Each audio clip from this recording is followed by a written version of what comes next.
સુરતમાં વીર નર્મદ યુનિવર્સિટી એકવાર ફરી વિવાદોમાં આવી છે। શિક્ષણના ચોકમાં ગરબાની હાટ મંડાશે। નર્મદા યુનિવર્સિટીના કુલપતિ કે.એન. ચાવડાએ વિદ્યાના ધામને વેપારનું ધામ બનાવ્યાનો આક્ષેપ થઈ રહ્યો છે। યુનિવર્સિટીએ ટેન્ડર વિના યશવિની ફાઉન્ડેશનને નવરાત્રી માટે જગ્યા ભાડે આપી દેતા વિવાદ થયો છે। વિદ્યાર્થીઓના ભાવિ સાથે ચેડાનો આક્ષેપ। તમામ નીતિ નિયમોને મૂકીને નવરાત્રી માટે 1.80 લાખ ચોરસ મીટરની જમીન પરેશ ખંડેલવાલને 62 લાખમાં ભાડે આપી દેવાયાનો આક્ષેપ થઈ રહ્યો છે। બોર્ડ ઓફ મેનેજમેન્ટની બેઠકમાં બંધ બારણે ખેલનો પણ આક્ષેપ છે। તો નવરાત્રી રમાશે ત્યાંથી 100 મીટર દૂર વિદ્યાર્થીઓની હોસ્ટેલ।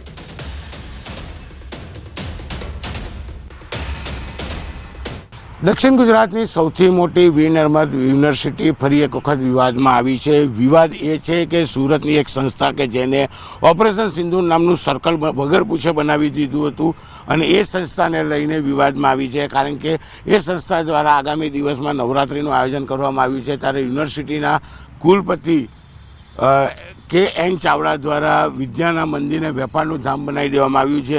1.80 લાખ ચોરસ મીટર જગ્યા જે દ્રશ્યમાં જોઈ શકાય છે, આ વગર પૂછે 62 લાખમાં સંસ્થાના માલિક પરેશ ખંડેલવાલને ભાડે આપી છે। નવરાત્રિના 10 દિવસ માટે તમામ નીતિ નિયમો નેવે મૂકવામાં આવ્યા છે। બોર્ડ ઓફ મેનેજમેન્ટની બેઠકમાં બંધ બારણા ખેલ ખેલાયો છે। જે ગ્રાઉન્ડ છે તેની આજુબાજુ રેસિડેન્ટ છે અને ખાસ કરીને સમરસ ગર્લ્સ હોસ્ટેલ છે। 300 કરતાં વધુ યુવતીઓ અહીંયા અભ્યાસ માટે રહેતી હોય છે। ત્યારે નવરાત્રિ દરમિયાન અહીંયા જે આયોજન કરવામાં આવશે, જેને લઈને ડીજેનો સાઉન્ડ હોય કે પછી જે લોકો આવશે તેને લઈને હોસ્ટેલમાં રહેતી વિદ્યાર્થીઓને સૌથી વધુ મુશ્કેલી પડે તેવી શક્યતાઓ છે। 100 મીટરના અંતરે જ આ હોસ્ટેલ આવેલી છે, એટલે કે નવરાત્રિનું જે આયોજન છે એ યુનિવર્સિટીના કુલપતિ દ્વારા પરમિશન આપવામાં આવી છે। વિદ્યાર્થીઓને ભાવિ સાથે છેડા કરવામાં આવ્યા છે, કારણ કે આ સંસ્થા ઓપરેશન સિંદૂરના સર્કલને મંજૂરી વગર બનાવી વિવાદ ઊભો કર્યો હતો। ત્યારે ગરબા માટે ગ્રાઉન્ડ જે યુનિવર્સિટી પાસે 62 લાખમાં લીધું છે તેને લઈને સંસ્થા તો વિવાદમાં આવી છે, સાથે સાથે યુનિવર્સિટીના કુલપતિ પણ વિવાદમાં આવ્યા છે। જે પ્રકારે આ ગ્રાઉન્ડ છે, આ ગ્રાઉન્ડમાં નવરાત્રિનું આયોજન થશે તો અહીંયા મોટી સંખ્યામાં ખેલૈયાઓ આવશે, લોકો અહીંયા આવશે, જેને લઈને વિદ્યાર્થીઓને નડતરરૂપ થશે અને ખાસ કરીને જે હોસ્ટેલ છે હોસ્ટેલનો ને આવતી યુવતીઓને પણ મુશ્કેલીઓનો સામનો કરવો પડશે। ત્યારે બંધ બારણે થયેલી આ કમિટ બેડ અથવા કહી શકાય કે 62 લાખમાં ભાડે અપાયેલા આ ગ્રાઉન્ડનો વિવાદ હવે ધીરે ધીરે વકરી રહ્યો છે। કેમેરામેન જીગર ગુગલ સાથે કીર્તેશ પટેલ, ન્યૂઝ 18 ગુજરાતી। રાજ્ય સરકારે અધ્યાપકોને રક્ષાબંધન પહેલા આપી છે મોટી ભેટ। અધ્યાપકો માટે કેરિયર એડવાન્સમેન્ટ સ્કીમને મંજૂરી આપી છે। વર્ષ 2025 પછી નિમાયેલા તમામ અધ્યાપક સહાયકોને તેનો લાભ થશે। 2005ના ઠરાવના અધ્યાપકોને 5 વર્ષના ફિક્સ પગારદારને લાભ થશે। અધ્યાપકોને એરિયર્સની રકમ 3 હપ્તામાં ચૂકવાશે। 100 કરોડની રકમ અધ્યાપકોને 3 મહિનાના હપ્તામાં ચૂકવાશે। મૃદુ અને મક્કમ મુખ્યમંત્રી ભૂપેન્દ્ર પટેલનો આજે જન્મદિવસ છે। આ નિમિત્તે ગાંધીનગરમાં વૃક્ષારોપણનો કાર્યક્રમ યોજાયો છે। ગાંધીનગરના સેક્ટર 24માં સરકારી અંગ્રેજી માધ્યમ સંકુલમાં ગૃહરાજ્યમંત્રી હર્ષ સંઘવીએ કાર્યક્રમમાં હાજર રહ્યા। સાથે ગાંધીનગરના મેયર મીરાબેન પટેલ, ધારાસભ્ય રીટાબેન પટેલ તેમજ ભારતીય જનતા પાર્ટીના આગેવાનો હાજર રહ્યા। સીએમના જન્મદિવસે 6300 જેટલા વૃક્ષો વાવવાનો લક્ષ્ય રખાયો છે। ગૃહરાજ્યમંત્રી હર્ષ સંઘવીએ સ્કૂલના નાના બાળકો સાથે વૃક્ષારોપણ કરાવ્યું।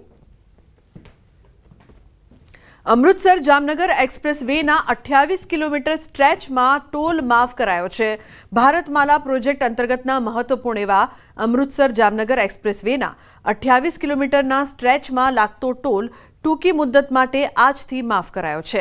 સાંચોર સાંતલપુર સેક્શનના પેકેજ 4માં અત્યારે રિપેરિંગની મહત્વપૂર્ણ કામગીરી ચાલુ હોવાથી NHAIએ આ નિર્ણય લીધો છે।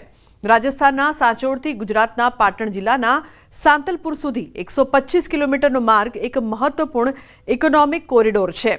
જામનગર, કંડલા અને મુન્દ્રા જેવા પોર્ટ્સ પરથી ઉત્તર ક્ષેત્રના રાજ્યો પ્રદેશોને વિવિધ ઉત્પાદનોની આયાત નિકાસની વૈશ્વિક સુવિધા પણ આ પ્રોજેક્ટથી આપવાનું વ્યૂહાત્મક આયોજન છે। સુરેન્દ્રનગરના વઢવાણમાં એક વિચિત્ર બનાવ સામે આવ્યો છે।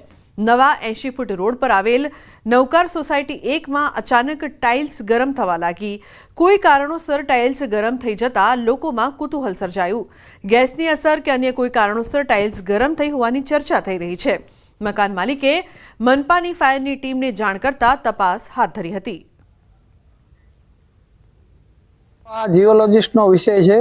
એનું કારણ કે સુરેન્દ્રનગરમાં ભૂસ્ખલન અને ખનિજ વ્યાપક પ્રમાણમાં મળી આવે છે, એટલે એની સરફેસ પ્લેટમાં કંઈ ઇફેક્ટ થઈ હોય એ જીઓલોજિસ્ટ જાણી શકશે.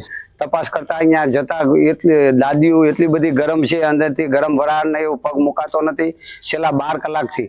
જે માટે અમે ફાયર બ્રિગેડના અને આજુબાજુના અમારી સોસાયટીના માણસોને જાણ કરેલ છે. ગુજરાત રિક્ષા ચાલક રોજગાર બચાવો આંદોલન શરૂ થયો છે. મોટર વ્હીકલ એગ્રીગેટર માર્ગદર્શિકાનો વિરોધ કરાઈ રહ્યો છે. છેલ્લા 2 વર્ષથી ઓનલાઈન એપ્લિકેશન ઓલા, ઉબેર અને રેપિડો કંપનીઓના શોષણ બાબતે રિક્ષા યુનિયનો દ્વારા વાંધા અરજી રજૂ કરી છે. મોટર વ્હીકલ એગ્રીગેટર 2025માં કંપનીઓને શોષણ કરવાની છૂટ આપવામાં આવી છે, તે બંધ કરવામાં આવે તેવી રજૂઆત કરવામાં આવી છે. 2 વર્ષથી આવેદનપત્રો, વિરોધ પ્રદર્શન, રેલી, ભૂખ હડતાલ તેમજ લેખિત અને મૌખિક રજૂઆત કરવા છતાં કોઈ નિકાલ નથી આવ્યો. જો માંગણી સ્વીકારવામાં નહીં આવે તો 1 ઓગસ્ટે તમામ રિક્ષા ચાલકો તેમની રિક્ષા કલેક્ટર ઓફિસે મૂકી દેશે તેવી પણ ચીમકી ઉચ્ચારી છે. 2 વર્ષથી રિક્ષા ચાલકો હેરાન પરેશાન છે. એમાં કેન્દ્ર સરકાર દ્વારા જે એગ્રીગેટર ઇસ્યુ કર્યો છે કે જે નિયમ, એનો અમે સખત શબ્દોમાં વિરોધ કરીએ છીએ. અમદાવાદ નહીં પણ ગુજરાત નહીં, દેશભરમાં આનો વિરોધ છે. કારણ કે એની અંદર કંપનીઓને છૂટ આપવામાં આવી છે કે જે કંઈ ભાડું થતું હોય, ધારો કે 100 રૂપિયા ભાડું થતું હોય મીટર પ્રમાણે, તો એ 150 થી 200 રૂપિયા પણ લઈ શકે, અને સામે રિક્ષા ચાલકને 100 રૂપિયા ભાડું થતું હોય તો 70-80 રૂપિયા પણ આપી શકે. તો આવી છૂટ આપવામાં ના આવે. સાથે જ જે 2 વ્હીલર છેલ્લા 2 વર્ષથી અમે કીધું કે ગેરકાયદેસર છે અને બંધ થવો જોઈએ, આરટીઓ દ્વારા એ લોકોને દંડ પણ કરવામાં આવ્યો હતો, ગાડીઓ જમા પણ લેવામાં આવી.